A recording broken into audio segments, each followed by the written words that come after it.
Hi friends, இன்றைக்கி இந்த வீடியோவில் பார்த்தீங்கன்னா சிக்கன் ஃப்ரைட் ரைஸ் எப்படி பண்ணுறதுன்னு தான் பார்க்க போகிறோம். இது வீட்லேயே பண்ணுறதால சிக்கனை வாங்கி கழுவி எடுத்துக்கிட்டாச்சு. எண்ணெயை வச்சு அதில் கொஞ்சோண்டு சோம்பு போட்டாச்சு. சோம்பு போக்கப்புறமா பார்த்திங்கன்னா கொஞ்சோண்டு கருவேப்பிலையை ஆட் பண்ணிவிட்டு டேரெக்டாக சிக்கனை போட்டுடலாம். ஏன்னா இது சிக்கன் சுக்கா மாதிரி வச்சுட்டு பண்ணுவோம். அதாவது சிக்கன் ரைஸில் பார்த்திங்கன்னா எல்லோரும் 65 போடுவாங்க. நம்ம 65 போடாமல் வீட்டில் தானே பண்ணுறோம் அப்படின்றதால பொடியாக நறுக்குன சிக்கனை போட்டாச்சு. இது கொஞ்சம் போட்டால் போதும். இது ஒரு 5 பேருக்கு நான் பார்த்திங்கன்னா ஒரு 1/4 கிலோ சிக்கன் தான் எடுத்திருக்கேன். இதில் உப்பு மற்றும் மிளகாத்தூளை போட்டு அப்படியே பெரட்டி விட்டுருங்க. எதுவுமே பண்ணதால ஒரு 20 மினிட்ஸ் அப்படியே இருந்ததுன்னா போதும். நடுவில் எடுத்து கிளறி விடுங்க. இது நீங்கள் கொத்துனீங்கன்னா இன்னும் கொஞ்சம் சின்ன சின்ன பீஸாக மாறிடும். அப்போ நீங்கள் ஃப்ரைட் ரைஸ் கிளறப்போ உங்களுக்கு சின்ன சின்ன பீஸாக அங்கங்கே போடுறப்போ நல்லாயிருக்கும். அது சாப்பிட்றதுக்கும் நல்லாயிருக்கும். அதனால் குத்தி விட்டுருங்க. உங்களுக்கு எந்த அளவுக்கு தேவையோ அந்த அளவுக்கு. இது ஒரு 20 மினிட்ஸ் அப்படியே மூடி வச்சு வெந்ததுன்னா போதும். நீங்கள் எதுவுமே இதில் ஆட் பண்ண தேவையில்ல. இதுவே போதும். இதை தனியாக வச்சுருங்க. ஸோ அந்த பக்கம் பார்த்திங்கன்னா ஃப்ரைட் ரைஸுக்கு தேவையானதை நம்ம ரெடி பண்ணிக்கலாம். இது பார்த்திங்கன்னா ஹோட்டலெல்லாம் சாஸு, அதுக்கப்புறம் கெச்சப் இதெல்லாம் போடுவாங்க. தக்காளி சாஸ் அதெல்லாம் போடுவாங்க. நம்ம அதெல்லாம் இல்லாமல் வெறும் வெங்காயம் எடுத்து கட் பண்ணிக்கிட்டோம். நம்மக்கிட்ட ஒரு மினி சாப்பர் இருக்குது. இது ஒரு டூலு. இதை வச்சு நம்ம ஃபைனாக சாப் பண்ணி எடுத்துக்கிட்டோம். ஏன் அப்படின்னு பார்த்தீங்கன்னா வெங்காயம் பெருசு பெருசாக கட் பண்ணிட்டிங்கன்னா உங்களுக்கு ஃப்ரைட் ரைஸில் அங்கங்கே தட்டுப்படும். இது மாதிரி ஃபைனாக சாப் பண்ணி எடுத்துக்கிட்டிங்கன்னா நல்லாயிருக்கும். நம்ம கையிலே கூட கட் பண்ணிக்கலாம், சப்போஸ் இந்த டூல் இல்லாதவங்க. அதுக்கப்புறமா பார்த்திங்கன்னா குடமிளகா, கேப்சிகம் எடுத்து அதையும் பொடி அதே மாதிரி சாப் பண்ணி எடுத்துக்கிறாச்சு.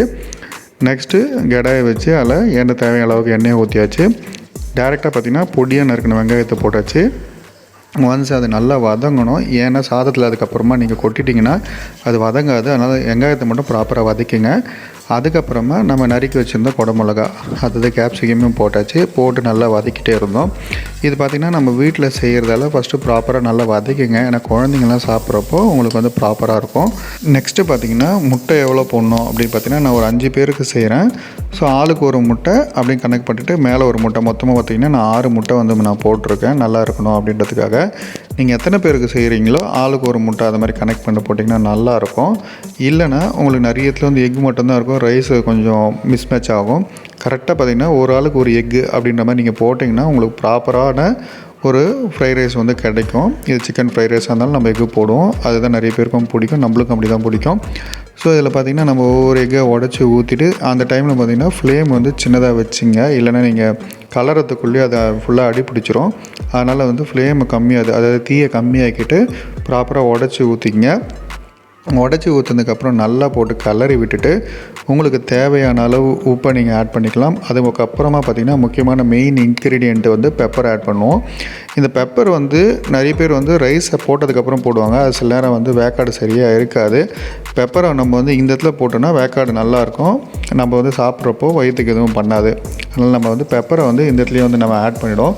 ஒன்ஸ் முட்டையை நல்லா கலரி விட்டுட்டு அதுக்கப்புறமா பார்த்திங்கன்னா இதில் தேவையான அளவுக்கு நம்ம உப்பு கரெக்டாக இருக்கான்னு செக் பண்ணிக்கலாம். இந்த ஸ்டேஜில் உப்பு செக் பண்ணிவிடுங்க. அதுக்கப்புறம் உப்பு ஆட் பண்ணிங்கன்னா திட்டாக இருக்கும்.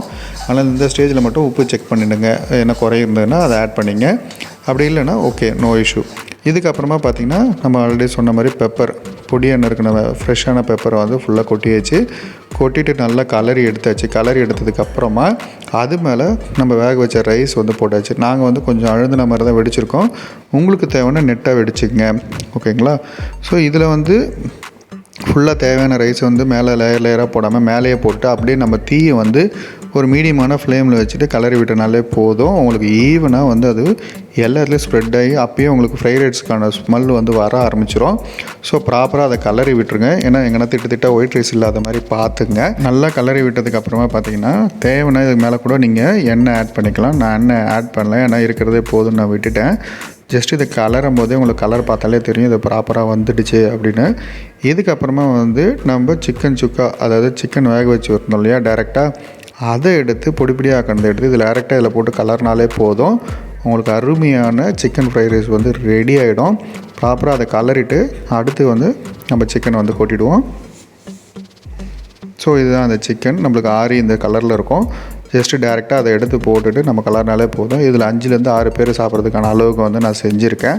ஸோ நீங்களும் இதை வீட்டில் ட்ரை பண்ணி பாருங்கள். ரைஸ் வெடிச்சிட்டா போதும். அதுக்கப்புறம் 20 to 30 மினிட்ஸ்க்குள்ளே ப்ராப்பராக நீங்கள் ஒரு பக்காவான சிக்கன் ஃப்ரைட் ரைஸ் பண்ணிக்கலாம். இல்லை எக் ஃப்ரைட் ரைஸாகவும் நீங்கள் இதை பண்ணிக்கலாம். இன்றைக்கி இந்த வீடியோவில் பார்த்த தகவல் கண்டிப்பாக உங்களுக்கு பிடிச்சிருக்கும் அப்படின்னு நான் நம்புகிறேன். ஓகே ஃப்ரெண்ட்ஸ், மறக்காமல் சேனலை சப்ஸ்கிரைப் பண்ணிங்க. நெக்ஸ்ட் வீடியோவில் சந்திப்போம்.